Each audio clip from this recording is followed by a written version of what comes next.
Hello there, Grumpy Old Fart here.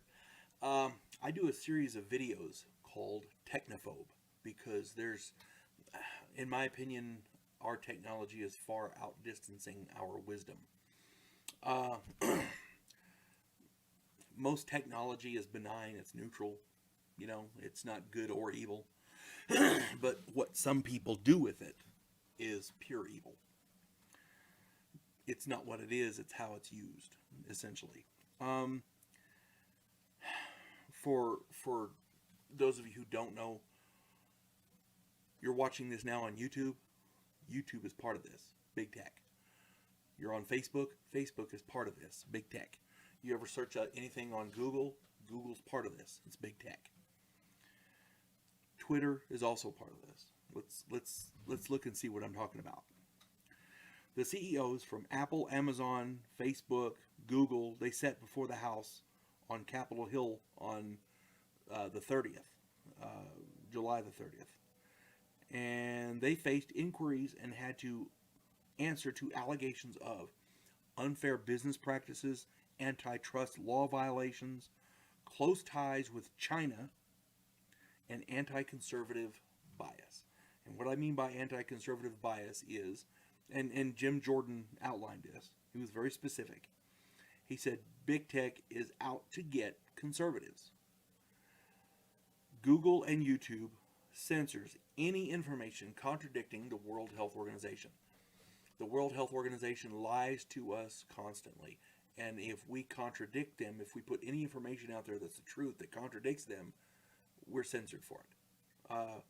Google and YouTube both do that. So you may not even get to see this video. Google removed the home pages of Breitbart and the Daily Caller, two of the big conservative media news outlets. Google has censored Breitbart so much that traffic to Breitbart's website has declined 99%. You type in a topic, and whether it's on Breitbart or not, it doesn't matter. Google sends them elsewhere. Yeah, it's called shadow banning. Shadow banning is real. It does, in fact, exist, and Google is doing it. Other sites have done this, like Alex Jones. They did that to him. A bunch of others. Google threatened to demonetize and ban The Federalist, another news site. And this is what we found out during this hearing. We found out that there is a manual component to this bias. It is intentional. Somebody has to sit there and type it in. It's not, it's not just the algorithms. There's a manual component to it. Big tech is trying to take away the power of citizen journalists by controlling their narrative and controlling who gets seen. Anytime somebody goes and types in a topic that they want to, for example, they type in slavery.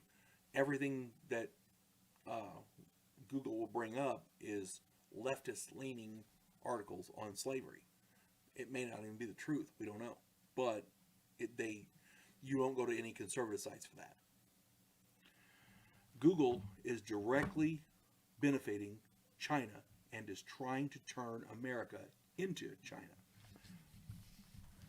Google wants to use all their power to shift votes away from Donald Trump. And the total amount of power they have, they can shift up to 10% of the vote. And yeah, that's voter fraud. That's election tampering is what that's called. Yeah. Several years ago, it might have been last year, there was a guy named Epstein. He was a Dr. Epstein, Robert Epstein. He not Jeffrey Epstein, the pedophile dude. I'm talking Robert Epstein. He's a good guy. He sat in front of Congress and he does statistics and things like that. And he testified that up to 10 million votes can be switched from one side to the other using Google and things like that. So this is not a little thing, and it's not a joke, and it's not a little piddly thing. This is a big deal. This is a really big deal. This could change the elections, okay? And not for the better. If you're a conservative, this should scare the piss out of you. If you're a liberal, it should as well, but most liberals would be okay with it because it's cheating in their favor. I don't like any cheating, period. But anyway, this is big tech at its worst. This is big tech manipulating our lives, and I don't like that. I don't like that at all. You folks have a good day. God bless one and all.